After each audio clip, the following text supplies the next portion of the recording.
சூப்பரான க்ரீமியான raita ready guys. Hi guys, welcome back to Madurai மச்சான் சமையல். இன்னைக்கு நீங்கள் கேட்ட சமையல்.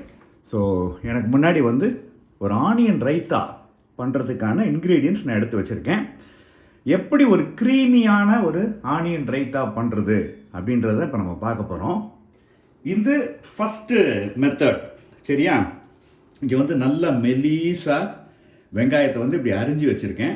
First thing you do is இதை தனித்தனியாக இந்த மாதிரி உடச்சி விட்டுருங்க. ஓகே, நல்ல கழுவின கையோட நல்லா தனித்தனியாக உடச்சி விட்டுருங்க. இதில் ஒரு அரைக்கால் தேக்கரண்டி உப்பு, கால் தேக்கரண்டிக்கும் கம்மி, இந்த உப்பை இப்படி ஆட் பண்ணி இதை நல்லா முதல்ல டாஸ் பண்ணி விட்டுருங்க.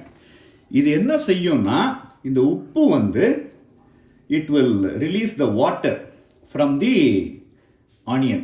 எப்போவுமே ஏன் நம்ம தயிர் வெங்காயம் பண்ணுறப்போ தண்ணியாக மாறிடுதுன்னா, உப்பு போட்ட உடனே இந்த வெங்காயத்தில் தண்ணி வெளியில் வரும். அது இந்த தயிரோட சேர்ந்து மோர் ஆக்கிடுது. அதனால தான் நமக்கு க்ரீமியான ஒரு ரைத்தா கிடைக்க மாட்டேங்குது. ஸோ முதல்ல இந்த உப்பை நல்லா கலந்துட்டு இதை அப்படியே விட்டுருங்க. ஒரு 10 மினிட்ஸ் விட்டுருங்க. தண்ணி ஃபுல்லாக இந்த வெங்காயத்துலேருந்து கொஞ்சம் வெளியில் வந்துடும். சரி, ஒரு 3-4 மினிட்ஸ் ஆயிடுச்சு. இப்பயே பாருங்க, இந்த வெங்காயத்துலேருந்து எவ்வளோ தண்ணி வெளியில் வந்திருக்குன்னு பாருங்கள். மின்னுதா, கீழே தண்ணி இருக்கா? என்ன பண்ணுறீங்க, ஒரு சைடாக இப்படி கொண்டு வந்துட்டு நல்லா ப்ரெஸ் பண்ணிங்கன்னா இந்த தண்ணி பூரா வெளியில் வந்துடும். வருது பாருங்கள். இல்லை நீங்கள் கீழே ஒரு அண்டை கொடுத்து இப்படி வச்சுட்டிங்கன்னா இவ்வளோ ப்ரெஸ் பண்ணணுன்னு கூட வேண்டாம். அப்படியே ஒரு 3-4 மினிட்ஸில் இந்த தண்ணி பூரா இந்த மாதிரி வெளியில் வந்துடும். இப்படி வச்சுக்குவோம். இப்படி ஒரு பக்கமாக ஒதுக்கி இப்படி விட்டுறலாம். இன்னும் ஒரு 2 மினிட்ஸில் பாருங்கள், நல்லா தண்ணி வெளியில் வந்துடும். இப்போ பார்த்தீங்களா, இங்கே ஆல்மோஸ்ட் ஒரு தேக்கரண்டி தண்ணி வந்துருச்சு. இப்போ இந்த தண்ணியை நம்ம ட்ரெயின் பண்ணிடுவோம். ஓகே, இதுதான் இந்த ரைத்தா மோர் ஆக்குறது. இந்த தண்ணியை நம்ம ட்ரெயின் பண்ணிடலாம். ஓகே, இந்த தண்ணியை ஃபுல்லாக நான் ட்ரெயின் பண்ணி எடுத்துக்கிட்டேன். இங்கே 2 பொருள் வச்சுருக்கேன். ஒன்று தயிர், கெட்டி தயிர். இது ஃப்ரெஷ் க்ரீம், அதாவது இந்த மாதிரி அமுல் ஃப்ரெஷ் க்ரீம் அப்படின்னு உங்களுக்கு கிடைக்கும். ஸோ இந்த ஃப்ரெஷ் க்ரீம் ஒரு 1/4 கப் நான் எடுத்து வச்சுருக்கேன். Okay, industry secret, restaurant secret எப்போவுமே ஃப்ரெஷ் க்ரீமை தயிரோடு கலந்துருவாங்க. அது 2 விஷயம் பண்ணும். முதல்ல க்ரீமினஸ் கொடுக்கும். ஒரு பஃபேயில் வைக்கிறாங்கன்னு வச்சுக்கோங்களேன், அதில் ஒரு 3 மணி நேரம் அந்த ரைத்தா தங்கணும். அதுக்கு அந்த தயிர் இந்த வெங்காயத்தில் வர தண்ணியோட சேர்ந்து புளிச்சிட்டே போகக்கூடாது. அதனால ஃப்ரெஷ் க்ரீம் கலப்பாங்க. ஃப்ரெஷ் க்ரீம் ஒன்று க்ரீமினஸ் கொடுக்கும். 2வது விஷயம் என்ன பண்ணோன்னா, தயிர் புளிக்கிறத தடுக்கும். ஓகே, இந்த க்ரீமை தாண்டி தான் இந்த தயிர் புளிக்கணும். அதனால் இது 2யுமே நம்ம இப்போ கலந்துருவோம். ஏற்கனவே நம்ம இங்கே உப்பு போட்டுட்டோம். நல்ல 1 கப் தயிர் சேர்த்துக்கிறேன்.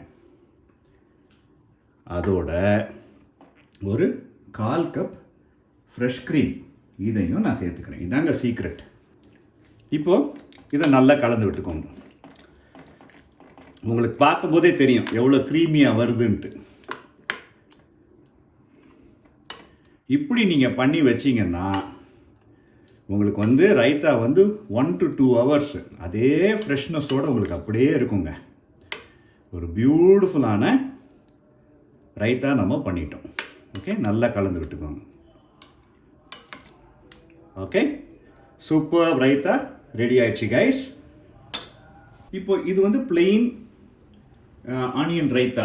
இதில் நீங்கள் வெள்ளரிக்காயை நீங்கள் கட் பண்ணி போடலாம், கேரட்டை திருவி போடலாம்.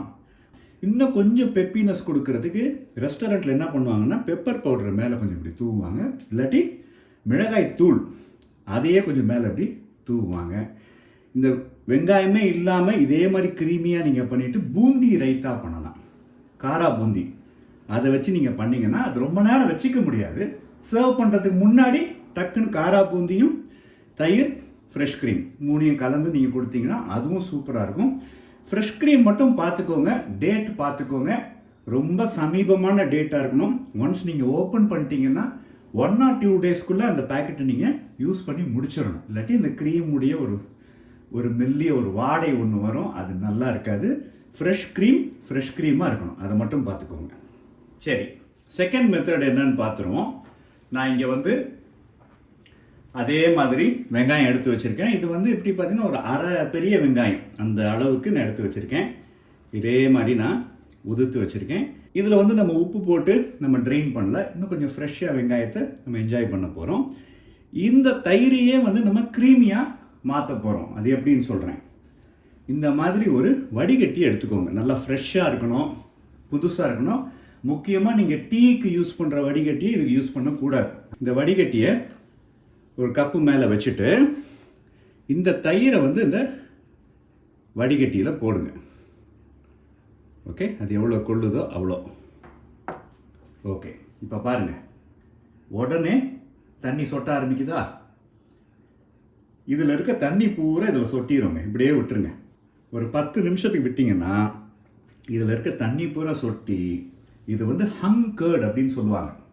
அதாவது தொங்க விட்ட தயிர், ஹங் கர்ட். ஏன் தொங்க விட்ட தயிர்னா, முந்தி வந்து இந்த வடிகட்டுற துணி இருக்கும், அந்த துணியில் தயிரை போட்டு இப்படி தொங்க விட்டுருவாங்க.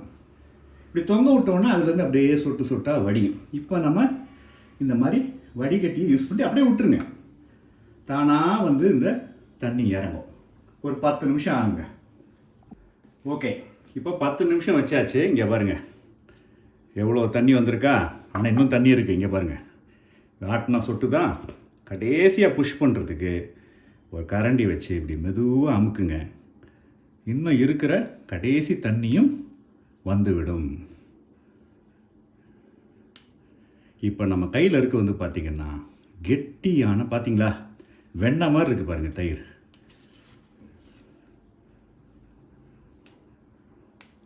சூப்பர். இன்னும் தண்ணி வந்துட்டுருக்கு. இன்னும் இறக்கி விட்ருவோம் தண்ணியை. Right, super. இப்போ இந்த கெட்டி தயிரை இந்த ரைத்தாவோட கலந்துருங்க. இது வந்து இப்போ சமைச்சு முடிச்சிட்டிங்க, வீட்டில் பரிமாற போகிறீங்க, உடனே சாப்பிட போகிறீங்கன்னா இந்த மெத்தட் பண்ணிடுங்க. நீங்கள் க்ரீம் மெத்தட் போகவே வேண்டாம். க்ரீம் மெத்தட் எப்போ உங்களுக்கு தேவைப்படும்னா, நான் சொன்னேன்ல ரெஸ்டாரண்ட்டில் ஒரு பஃபே 3 மணி நேரம் அந்த ரைத்தா நிற்கணும். அந்த மாதிரி டைமில் க்ரீம் யூஸ் பண்ணுங்கள். மிச்சப்படி இந்த மாதிரி ஹங் கர்டில் இவ்வளோ தண்ணி இருக்குது பாருங்கள், இதை பூரா வெளியில் எடுத்துட்டு இந்த மாதிரி தொங்க விட்ட தயிர் போட்டுட்டு இதில் நம்ம உப்பு சேர்த்துக்கலாம். தேவையான அளவு உப்பு. இப்போ இதை நல்லா கலந்து விட்டுக்குவோம். அடித்து சொல்கிறேங்க, செம்மையாக இருக்கும் இந்த ரைத்தா. நல்லா க்ரீமியாக சூப்பராக இருக்கும். எப்படி க்ரீமியாக இருக்குது பார்த்தீங்களா? பியூட்டிஃபுல் ரைத்தா. இதை கொஞ்சமாக எடுத்து நீங்கள் சைடில் வச்சாலே, இப்படி எடுத்து நீங்கள் வச்சாலே அருமையாக இருக்கும். எப்படி இருக்குது ரைத்தா? இதை நீங்கள் இன்னும் ஸ்பைஸியாக பண்ணுறதுக்கு கட் பண்ண பச்சை மிளகாய் சேர்க்கலாம், ஒரு சிட்டிகை இது பெப்பர் பவுடர் சேர்க்கலாம். இல்லாட்டி சிலவங்க நார்த்துலலாம் பார்த்தீங்கன்னா ஒரு சிட்டிகை மிளகாய் தூளே சேர்ப்பாங்க, அதையும் நீங்கள் சேர்க்கலாம். உங்கள் இஷ்டங்க. இதுக்கு மேலே நீங்கள் எப்படி டெவலப் பண்ணுறீங்கன்றது உங்கள் இஷ்டம். பேசிக் இது தான். குவான்டிட்டிக்கு ஏற்றபடி இன்னும் கொஞ்சம் தயிரை விட்டு தொங்க விட்டுருங்க. இந்த மாதிரி உங்களுக்கு தண்ணி செப்பரேட் ஆகி வந்துடும். அப்புறம் ரைத்தா பண்ணுங்கள். க்ரீமியாக சூப்பராக இருக்கும் கைஸ். நல்ல க்ரீமி ரைத்தா பண்ணி வீட்டில் என்ஜாய் பண்ணுங்கள். இந்த ஹங் கர்ட் மெத்தடில் பண்ணி பாருங்கள். சுவையும் சூப்பராக இருக்கும், க்ரீமியாகவும் இருக்கும். ஸோ அடுத்த வீலாக சந்திப்போம். அதுவரை tata bye bye from your Madurai மச்சான்.